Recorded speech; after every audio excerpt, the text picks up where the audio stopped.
Pensamento Jurídico está de volta. Nós estamos hoje na comarca de Uberlândia, no Triângulo Mineiro, de onde eu converso com o juiz Antônio José Pêssego, titular da Terceira Vara Criminal.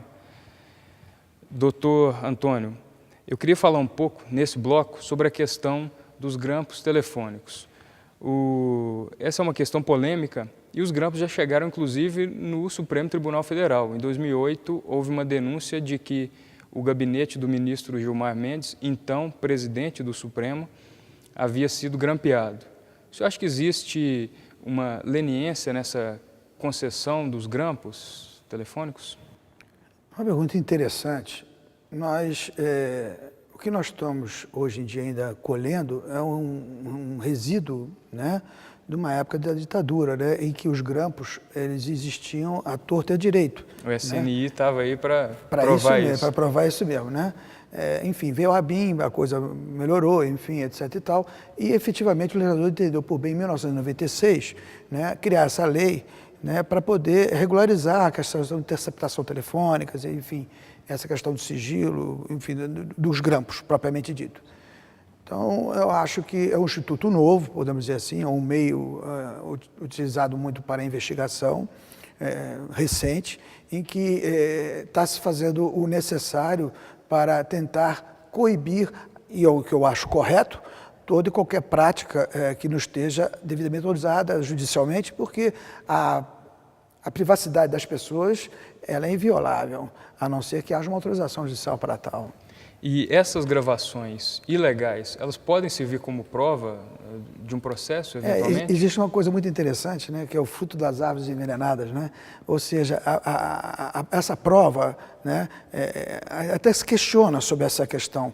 Não, mas a prova foi adquirida de meio ilícito, e como é que ela pode servir? Mas alguns dos que são favoráveis dizem que ela foi bem ilícito, mas é de um crime de alta repercussão, e que se não fosse essa prova, o crime não teria sido descoberto.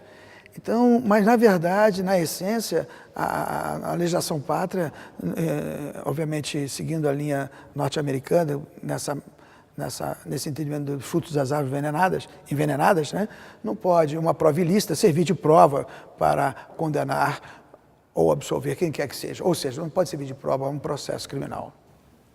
Já que a gente está falando de provas no processo, existe uma lei sancionada em 2008 que também gera polêmica, principalmente entre os magistrados. Eu queria que o senhor falasse, e que uma lei que mexe com o rito processual. Eu queria que o senhor falasse um pouco como funciona essa lei e por que dessa polêmica.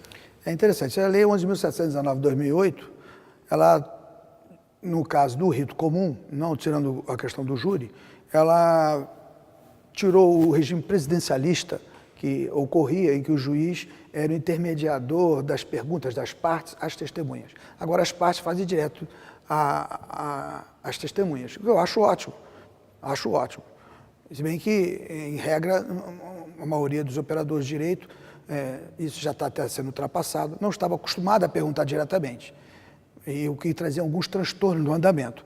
Mas o fato é que o que houve de alteração interessante é que, se não me falha a minha memória, o artigo 212 anterior, ele não disciplinava se o magistrado tinha que perguntar antes ou perguntar depois. Mas sempre a ordem, Ministério Público primeiro, ou acusação e depois defesa, isso sempre teve que ser observado. Então, como silenciava a lei, era um costume o magistrado perguntar primeiro.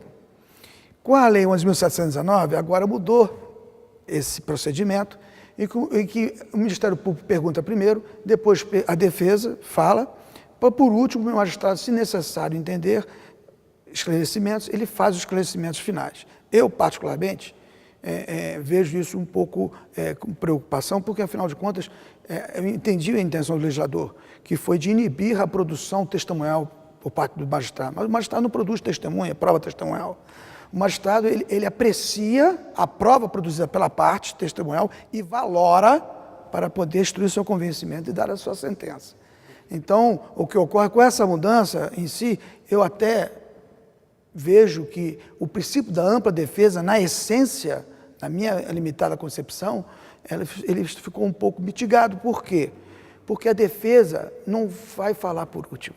Porque o magistrado, com os seus esclarecimentos que julgar necessários, pode, de uma forma ou de outra, desconstituir as teses e antiteses da acusação e da defesa, quando não ocorre, quando a defesa é a última a falar, porque ela já sabe o que o magistrado perguntou para tentar apurar o que seria a suposta verdade real, o que a acusação perguntou, e aí ele pode encerrar. Há posições diferentes, STJ já anulou o processo porque houve a inversão, ou seja, o magistrado perguntou como antigamente, perguntou primeiro. No nosso Tribunal de Justiça de Minas Gerais, há posições em que é indiferente se é antes ou depois. O fato é que a coisa se caminha e o principal é verificar se não há prejuízo para o réu. As partes. Perfeito. Doutor Antônio, é hora do nosso quadro final do programa, o pensamento literário.